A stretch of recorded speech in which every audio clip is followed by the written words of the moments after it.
नमस्कार मित्रों, मैं हूं मिली और आज हम पौष पूर्णिमा के व्रत की कहानी सुनेंगे। जल्द ही पौष पूर्णिमा आने वाली है।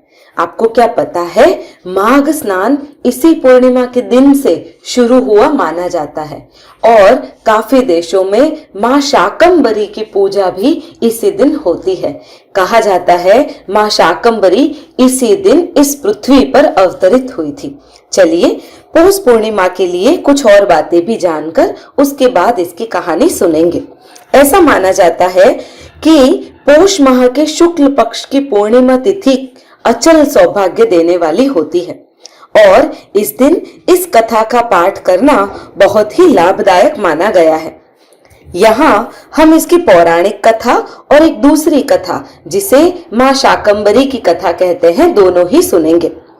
अगर हम देखें तो शाकंभरी पूर्णिमा के दिन माँ शाकंभरी जो दुर्गा का स्वरूप थी, वे पृथ्वी पर अवतरित हुई थी। इस दिन भगवान सूर्य, चंद्रदेव, भगवान विष्णु, माता लक्ष्मी, इनकी भी पूजा होती है। आज के दिन अर्थात पूर्णिमा के दिन अगर आप सत्यनारायण भगवान की पूजा करके उन्हें शीरे का महाप्रसाद लगाते हैं तो भी भगवान आपके घर में कभी भी धन धान्य की कमी होने नहीं देता और आपके संतानों की हमेशा प्रगति करते रहते हैं। ये कष्टों का निवारण भी करते हैं। कहा जाता है कि टोटल 32 पूर्णिमा का व्रत भी आज की पूर्णिमा के दिन से ही लिया जाता है। अब आज के दिन कौन सी वस्तुओं का दान करना चाहिए, चलिए वो भी सुनते हैं। पौराणिक मान्यताओं के अनुसार कोई गरीब या जरूरतमंद को आप तिल, गुड़, कंबल आदि चीजों का दान कर सकते हैं। साथ में अगर आप हरी सब्जियां भी दान करते हैं तो भी इसका विशेष महत्व माना जाता है। यह व्रत अचल सौभाग्य देने वाला एवं भगवान शिव के प्रति भक्ति भाव को बढ़ाने वाला भी माना जाता है। इस व्रत का महत्व व कथा भगवान श्री कृष्ण ने सर्वप्रथम माता यशोदा को बताया था। कहा जाता है कि व्रत कर कथा का पाठ करने से सभी मनोकामनाएं पूर्ण होती है और जीवन में आ रही सभी विघ्न बाधाएं दूर हो जाती है। स्कंद पुराण में वर्णित एक कथा के अनुसार अगर इस कथा का पाठ किए बिना व्रत रखा जाता है तो व्रत को पूर्ण नहीं माना जाता है। तो चलिए अब हम पौराणिक कथा सुनते हैं। कार्तिका नामक एक नगरी में चंद्रहास नाम का राजा राज करता था। उसी नगर में धनेश्वर नाम का एक ब्राह्मण था।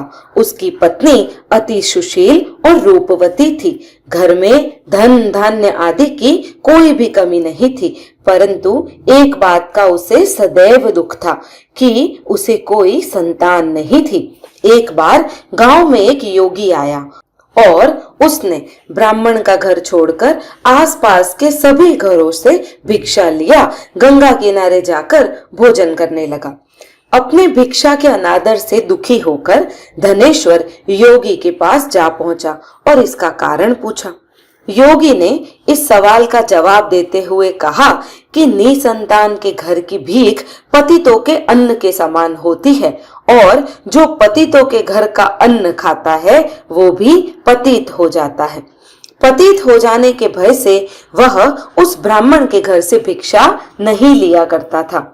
इसे सुन धनेश्वर बहुत दुखी हुआ और योगी से संतान प्राप्ति का उपाय पूछा। उन्होंने बताया कि तुम माँ चंडी की आराधना करो। इसे सुन वह चंडी की आराधना करने के लिए वन में चला गया। नियमित रूप से चंडी की आराधना कर उपवास करने लगा। इससे प्रसन्न होकर माँ चंडी ने 16वें दिन ब्राह्मण को स्वप्न में दर्शन दिया और पुत्र प्राप्ति का वरदान भी दिया।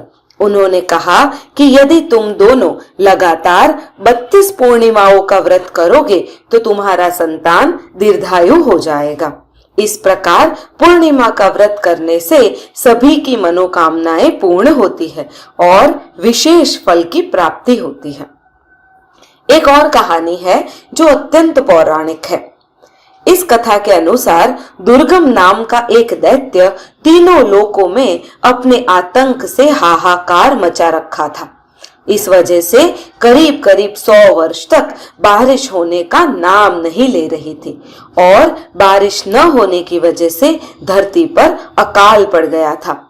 लोग अन्न व जल के अभाव से अपने प्राण त्याग रहे थे। तब मां दुर्गा ने सभी देव देवताओं की विनती से शाकंभरी के रूप में धरती पर अवतार लिया।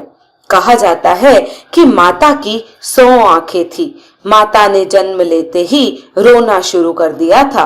माता के आंसू से पूरी धरती जलमग्न हो गई और एक बार फिर पृथ्वी पर जल की पूर्ति हुई। इसके बाद माता ने दुर्गम नाम के दैत्य का वध कर दिया था। तो मित्रों, अगर आपको ये कहानी पसंद आई हो तो मेरी चैनल को सब्सक्राइब कर दीजिएगा।